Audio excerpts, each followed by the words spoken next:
नमस्कार मेरे प्यारे देशवासियों।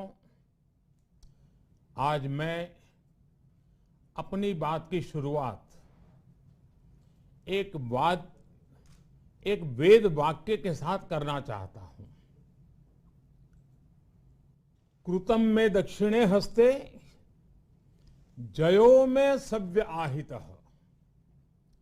इस बात को भारत के संदर्भ में देखें तो बहुत सीधा साधा अर्थ यही है, हमारे देश ने एक तरफ कर्तव्य का पालन किया तो दूसरी तरफ उसे बड़ी सफलता भी मिली। कल 21 अक्टूबर को भारत ने 1 बिलियन 100 करोड़ वैक्सीन डोज का कठिन लेकिन असाधारण लक्ष्य प्राप्त किया है। इस उपलब्धि के पीछे 130 करोड़ देशवासियों की कर्तव्य शक्ति लगी है। इसलिए ये सफलता भारत की सफलता है, हर देशवासी की सफलता है।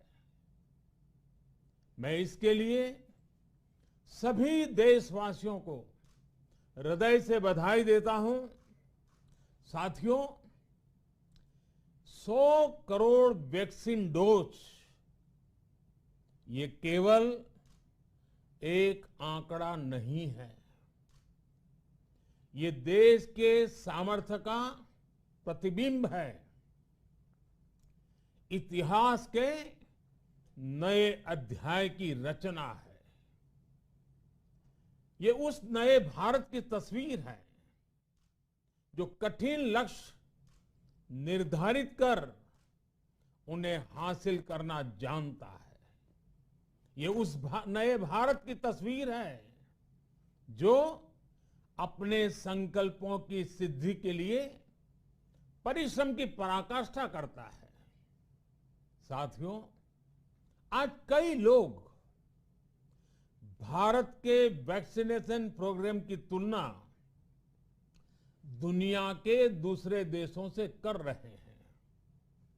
भारत ने जिस तेजी से 100 करोड़ का 1 बिलियन का आंकड़ा पार किया है, उसकी सराहना भी हो रही है। लेकिन इस विश्लेषण में एक बात अक्सर छूट जाती है कि हमने ये शुरुआत कहां से की है। दुनिया के दूसरे बड़े देशों के लिए वैक्सीन पर रिसर्च करना, वैक्सीन खोजना, इसमें दशकों से उनकी महारत है, एक्सपर्टाइज थी। भारत अधिकतर इन देशों की बनाई वैक्सीनेशन पर ही निर्भर रहता था, हम बाहर से मंगवाते थे। इसी वजह से जब 100 साल की सबसे बड़ी महामारी आई तो भारत पर सवाल उठने लगे, क्या भारत इस वैश्विक महामारी से लड़ पाएगा? भारत दूसरे देशों से इतनी वैक्सीन खरीदने का पैसा कहां से लाएगा?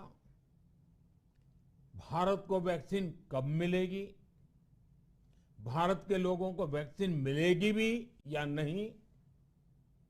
क्या भारत इतने लोगों को टीका लगा पाएगा कि महामारी को फैलने से रोक सके? भांति भांति के सवाल थे। लेकिन आज ये 100 करोड़ वैक्सीन डोज हर सवाल का जवाब दे रहा है। भारत ने अपने नागरिकों को 100 करोड़ वैक्सीन डोज लगाई हैं और वो भी मुफ्त, बिना पैसा लिए। साथियों, 100 करोड़ वैक्सीन डोज का एक प्रभाव ये भी होगा कि दुनिया अब भारत को कोरोना से ज्यादा सुरक्षित मानेगी। एक फार्मा हब के रूप में भारत को दुनिया में जो स्वीकृति मिली हुई है, उसे और मजबूती मिलेगी। पूरा विश्व आज भारत की इस ताकत को देख रहा है, महसूस कर रहा है। साथियों, भारत का वैक्सीनेशन अभियान सबका साथ, सबका विकास, सबका विश्वास और सबका प्रयास का सबसे जीवंत उदाहरण है। कोरोना महामारी की शुरुआत में ये भी आशंकाएं व्यक्त की जा रही थी कि भारत जैसे लोकतंत्र में इस महामारी से लड़ना बहुत मुश्किल होगा। भारत के लिए, भारत के लोगों के लिए ये भी कहा जा रहा था कि इतना संयम, इतना अनुशासन यहां कैसे चलेगा। लेकिन हमारे लिए लोकतंत्र का मतलब है सबका साथ। सबको साथ लेकर देश ने सबको वैक्सीन, मुफ्त वैक्सीन का अभियान शुरू किया। गरीब, अमीर, गांव, शहर, दूर सुदूर, देश का एक ही मंत्र रहा कि अगर बीमारी भेदभाव नहीं करती तो वैक्सीन में भी भेदभाव नहीं हो सकता। इसलिए यह सुनिश्चित किया गया कि वैक्सीनेशन अभियान पर वीआईपी कल्चर हावी न हो। कोई कितने ही बड़े पद पर क्यों न रहा हो, कितना ही धनी क्यों न रहा हो, उसे वैक्सीन सामान्य नागरिकों की तरह ही मिलेगी। साथियों, हमारे देश के लिए ये भी कहा जा रहा था कि यहां ज्यादातर लोग टीका लगवाने के लिए आएंगे ही नहीं। दुनिया के कई बड़े विकसित देशों में आज भी वैक्सीन हेजिटेंसी एक बड़ी चुनौती बन गई है। लेकिन भारत के लोगों ने 100 करोड़ वैक्सीन डोज लेकर ऐसे लोगों को निरुत्तर कर दिया है। साथियों, किसी अभियान में जब सबका प्रयास जुड़ जाता है तो परिणाम अद्भुत ही होते हैं। हमने महामारी के खिलाफ देश की लड़ाई में जन भागीदारी को अपनी पहली ताकत बनाया। फर्स्ट लाइन ऑफ डिफेंस बनाया। देश ने अपनी एकजुटता को ऊर्जा देने के लिए ताली, थाली बजाई, दिए जलाए।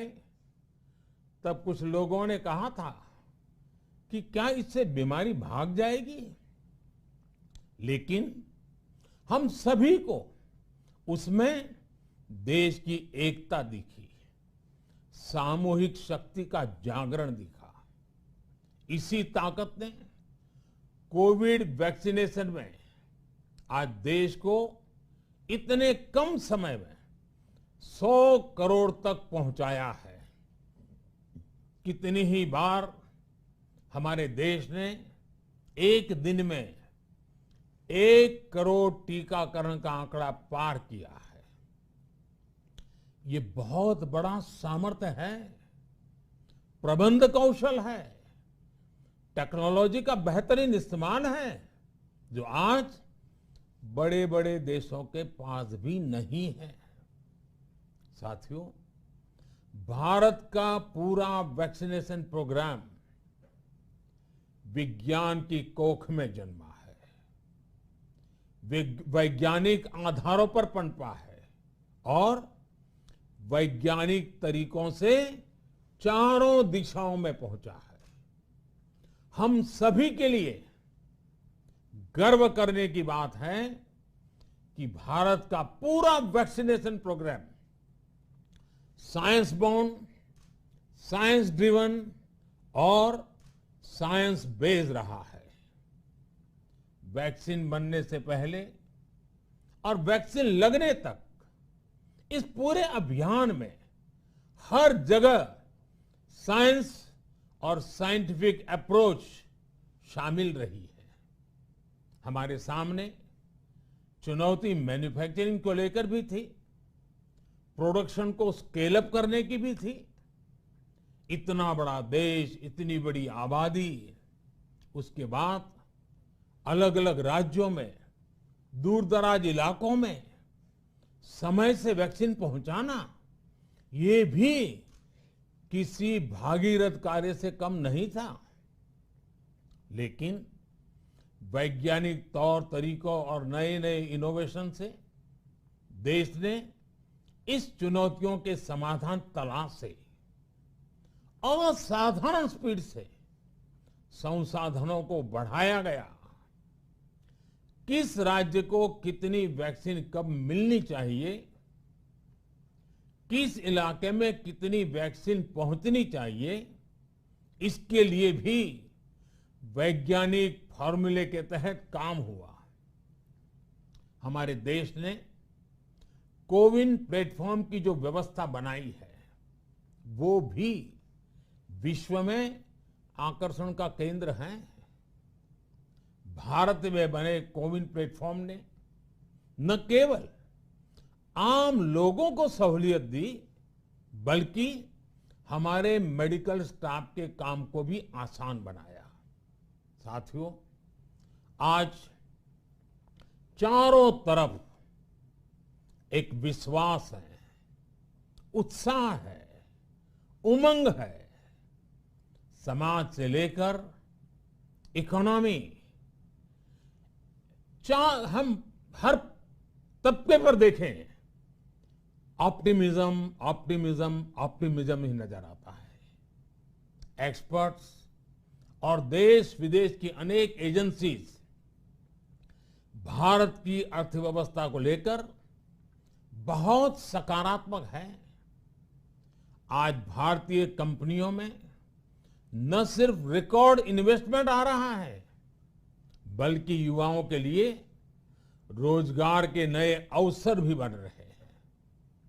स्टार्टअप्स में रिकॉर्ड इन्वेस्टमेंट के साथ ही रिकॉर्ड स्टार्टअप्स यूनिकॉर्न बन रहे हैं।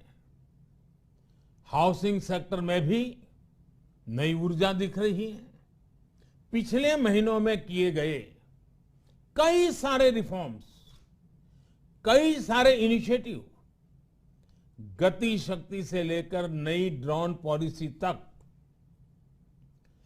भारत की अर्थव्यवस्था को और तेजी से आगे बढ़ाने में बड़ी भूमिका निभाएंगे। कोरोना काल में कृषि क्षेत्र ने हमारी अर्थव्यवस्था को मजबूती से संभाले रखा। आज रिकॉर्ड लेवल पर अनाज की सरकारी खरीद हो रही है। किसानों के बैंक खातों में सीधे पैसे जा रहे हैं। वैक्सीन के बढ़ते हुए कवरेज के साथ साथ आर्थिक सामाजिक गतिविधियां हो, खेल जगत हो, टूरिज्म हो, एंटरटेनमेंट हो, सब तरफ सकारात्मक गतिविधियां तेज हो रही हैं। आने वाले त्योहारों का मौसम इसे और गति देगा और शक्ति देगा। साथियों, एक जमाना था जब मेड इन ये कंट्री, मेड इन वो कंट्री, इसी का बोलबाला था, बहुत क्रेज हुआ करता था। लेकिन आज हर देशवासी ये साक्षात अनुभव कर रहा है कि मेड इन इंडिया की ताकत बहुत बड़ी होती है। और इसलिए आज मैं आपसे फिर ये कहूंगा कि हमें हर छोटी से छोटी चीज जो मेड इन इंडिया हो, जिसे बनाने में किसी भारतवासी का पसीना बहा हो, उसे खरीदने पर जोर देना चाहिए। और ये सबके प्रयास से ही संभव होगा। जैसे स्वच्छ भारत अभियान एक जन आंदोलन है, वैसे ही भारत में बनी चीज खरीदना, भारतीयों द्वारा बनाई चीज खरीदना, वोकल फॉर लोकल, ये हमें व्यवहार में लाना ही होगा। और मुझे विश्वास है सबके प्रयास से हम ये भी करके रहेंगे। आप याद करिए, पिछली दिवाली हर किसी के मन मस्तिष्क में एक तनाव था, लेकिन इस दिवाली 100 करोड़ वैक्सीन डोज के कारण एक विश्वास का भाव है। अगर मेरे देश की वैक्सीन मुझे सुरक्षा दे सकती है, तो मेरे देश का उत्पादन, मेरे देश में बने सामान मेरी दिवाली और भी भव्य बना सकते हैं। दिवाली के दौरान बिक्री की एक तरफ और बाकी साल की बिक्री एक तरफ होती है।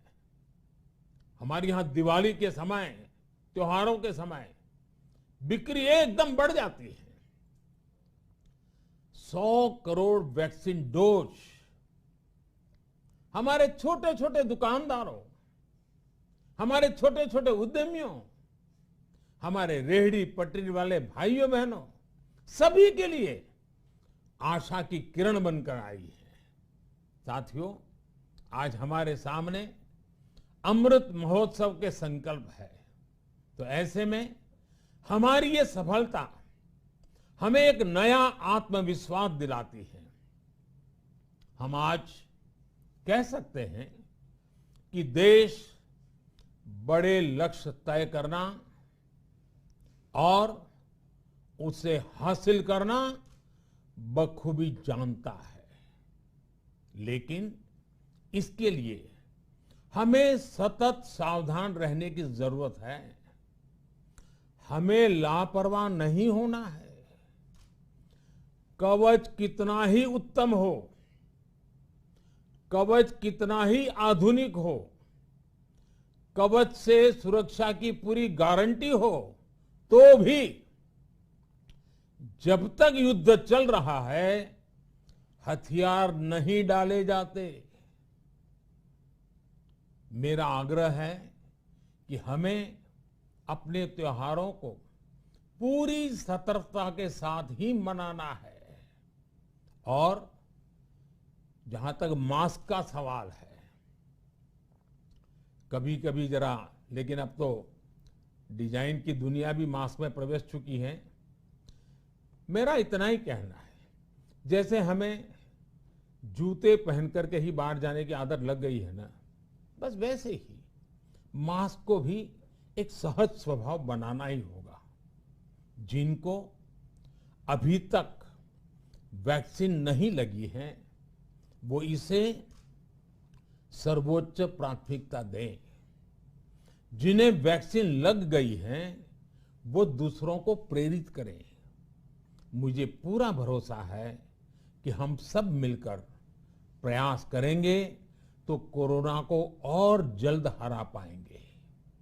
आप सभी को आने वाले त्योहारों की एक बार फिर बहुत बहुत शुभकामनाएं। बहुत बहुत धन्यवाद।